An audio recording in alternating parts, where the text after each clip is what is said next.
Bem-vindo a mais um vlog do Pempas. Agora eu tô gravando aqui do meu escritório nerd recém-formado, recém-criado. E hoje eu quero falar sobre Pacific Rim, Círculo de Fogo.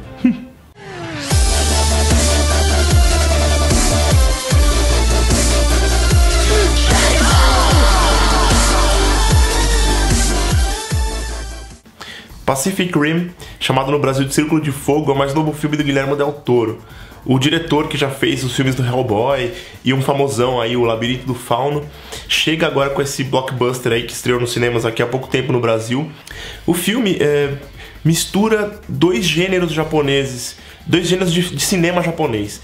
O chamado Kaiju, que é o gênero de filme de monstro, tipo Godzilla, Mothra, ou Gamera, que é aquela tartaruga gigante e tal. O japonês gosta muito desse tipo de gênero de monstros gigantes que entram pela cidade, que se formaram após a explosão das bombas atômicas, ou que tiveram alguma alteração celular por causa da poluição na atmosfera e coisas desse tipo. E esse é um gênero chamado Kaiju. Kaiju em japonês significa monstro. E o outro gênero japonês é o gênero de robôs gigantes, os mechas, que em Pacific Rim os robôs são chamados de Jägers. Jägers em alemão que significa caçador, o Jäger. Que é baseado naqueles personagens como Ganda ou como Gigantor, né? Passou aqui no Brasil como Gigantor, o Tetsujin 28, que são robôs construídos pelos humanos para poder salvar a humanidade ou proteger de vilões e de cientistas malucos e coisas do gênero. Visão própria do Guillermo e do roteirista, obviamente, sobre esses dois gêneros. Não é um elogio ao gênero de live actions japoneses ou de cinema japonês, aquela parada do tokusatsu, entendeu? Eu, como fã de desenho animado japonês e de seriado de super-herói, eu acho que quando eu fui pro cinema eu não esperava que fosse uma ode ao live action, entendeu? Que o robô fosse fazer pose, fosse explodir colorido atrás, não esperava nada disso. Não esperava posturas de desenho animado, não esperava uma cópia de Evangelho, não esperava nada disso. Por isso foi tão bom pra mim. Tudo que eu vi lá que eu achei referência pra alguma coisa de anime me deixou muito satisfeito, entendeu? Tem uma coisa interessante, por exemplo, quando os caras vão entrar no tal do Gypsy Danger, que é logo no começo do filme, mas tem um movimento que os caras chamam de The Drop, entendeu? Que é o encaixe do robô que acontece, e esse encaixe entre os soldados entre os pilotos e o robô parece uma coisa muito de desenho animado, velho. Tipo, a primeira cena você já fala, caralho, já dá até um arrepio, assim, entendeu? A história do filme é bem simples, na verdade. Monstros passam a invadir a Terra através de uma fenda que se abre no fundo do mar, uma fenda dimensional, e esses monstros gigantescos surgem para acabar com a humanidade. O primeiro monstro a surgir, ele surge em 2013. E aí é o seguinte, o primeiro, os humanos conseguem destruir com aviões, com bombas e com suas armas da época. Mas depois de um tempo, outro monstro surge e assim por diante, vários monstros, e aí eles descobrem essa tal fenda que fica entre duas placas tectônicas no fundo do mar. Para poder proteger a Terra, eles descobriram que eles não conseguiam bombardear com bombas atômicas, porque o mundo ia ficar inabitável para os seres humanos. Então eles resolveram criar robôs gigantes para proteger os humanos e para lutar contra os monstros. Esses robôs gigantes, a primeira vez, o primeiro protótipo do robô era pilotado por apenas um piloto, só que se descobriu que esse um piloto não conseguia manter a capacidade, não conseguia controlar essa criatura gigantesca feita de metal. Então eles criaram uma ligação neural que junta dois pilotos. Esses dois pilotos, através do cérebro, conseguem controlar a máquina, os dois controlando ao mesmo tempo, fazendo os mesmos movimentos. Essa é mais ou menos a base do filme, entendeu? Você tem personagens que se juntam para defender a humanidade. Basicamente a história é essa: os monstros entraram, invadiram e acabaram com a gente. E os dois protagonistas do filme são um personagem chamado Rayleigh, que ele é um americano, que tem um trauma no filme, que acaba afastando ele das batalhas contra os monstros, e a Mako, que é uma personagem japonesa, que na verdade também tem um trauma e uma história que é revelada no filme. E esses dois são os improváveis pilotos de um desses robôs, que é o Gypsy Danger, que é um dos principais, um dos mais importantes. E vamos dizer assim, depois de 2013, quando o mundo foi invadido pela primeira vez, passaram-se muitos anos, a tecnologia evolui para esses robôs, e a gente está no momento chave da história, onde eles precisam dessa batalha final para poder acabar com os monstros ou então deixar a humanidade ser destruída. Cara, essa é a desculpa perfeita pra um monte de porrada entre robô e monstro, um negócio absurdo, assim, mano, muito quebra-quebra. Você tem que ver esse filme, numa tela gigantesca de cinema, entendeu? Não pode ser uma telinha pequena, tem que ser uma tela gigantesca. Não precisa ser em 3D, porque segundo o Guillermo afirmou numa entrevista, o 3D foi feito meio que por um pedido da Warner, mas ele acha que o 3D tira a escala de tamanho dos bichos, entendeu? E dos robôs. Você não tem a noção do quão grande é um monstro daquele tamanho se você assistir ele em 3D, por causa da distância entre uma coisa ou outra e tal. E a história, você não tem uma introdução pros personagens antes de conhecer os robôs. Você conhece os personagens dentro dos robôs. Você sabe quem é a Mako dentro do robô, você sabe quem é o Rayleigh dentro do robô e quem é o General Stacker Pentecost e os outros personagens. Você só conhece eles em batalha o tempo inteiro, entendeu? E assim, se você vai pro cinema esperando ver uma luta de robô com um monstro e ficar, e achar aquilo massa, você vai querer ver esse filme, entendeu? Porque ele é um absurdo, assim, ele é um absurdo. Você se sente, como é que eu vou dizer, feliz, satisfeito pela batalha que rolou na sua frente ali. Você acha que ela vai acabar rapidinho, que vai ser uma coisa meio mal feita, ou que não há muito investimento para manter aquilo por muito mais tempo, mas não.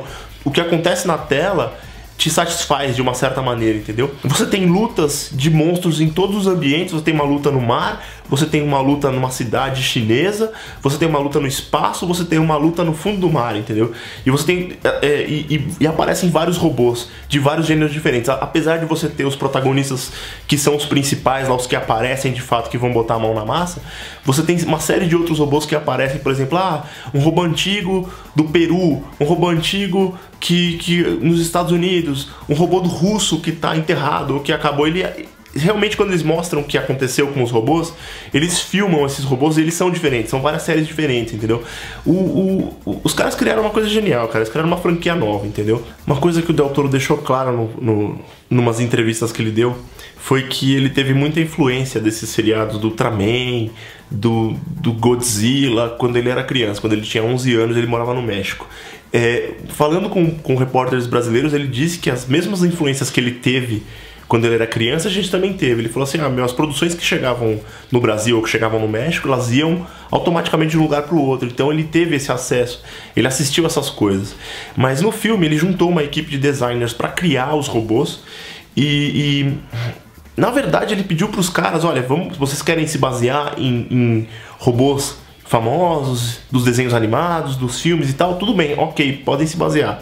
Mas quando a gente for discutir o design de cada um deles, que isso seja feito só para aquele robô, entendeu? Que não haja, por exemplo, uma influência que faça o cara copiar exatamente um robô famoso de um filme para dentro do Pacific Rim. E isso deu muito certo, os robôs são todos carismáticos, entendeu? Você tem o robô russo lá, o Cherno Alpha, que é um robô que ele tem cara de robô russo mesmo, entendeu? Os pilotos que estão dentro do robô, eles são russos mesmo, eles têm toda aquela caricatura de personagem de quadrinho, sabe? Você tem os trigêmeos chineses, que operam um robô chinês, que tem uma pegada diferente também, e você tem o Gypsy Danger, que é pilotado pelos americanos, e você tem o Striker Eureka, que é um robô que ele é pilotado por pilotos canadenses, entendeu? Então são várias partes do mundo, supostamente, que se juntam para poder derrotar esses monstros. E enquanto isso acontece, no mundo está se construindo uma muralha para tentar se proteger, uma muralha gigantesca para tentar separar os monstros das pessoas.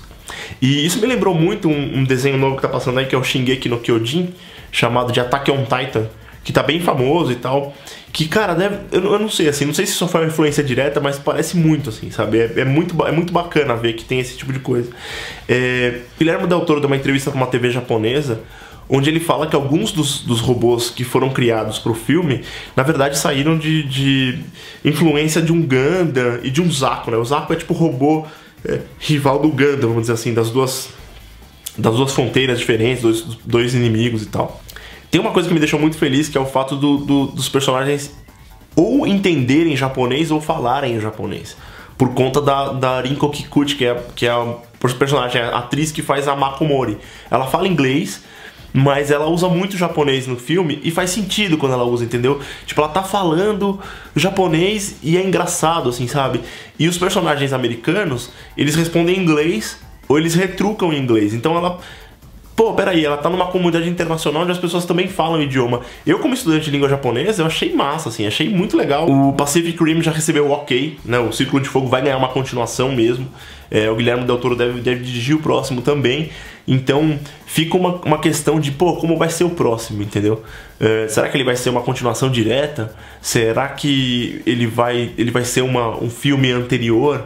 Um prequel, sabe? Seria muito legal um prequel mostrando as coisas que acontecem com o Stacker Pentecost, que é o Marshall lá do Círculo de Fogo, que é o Marechal.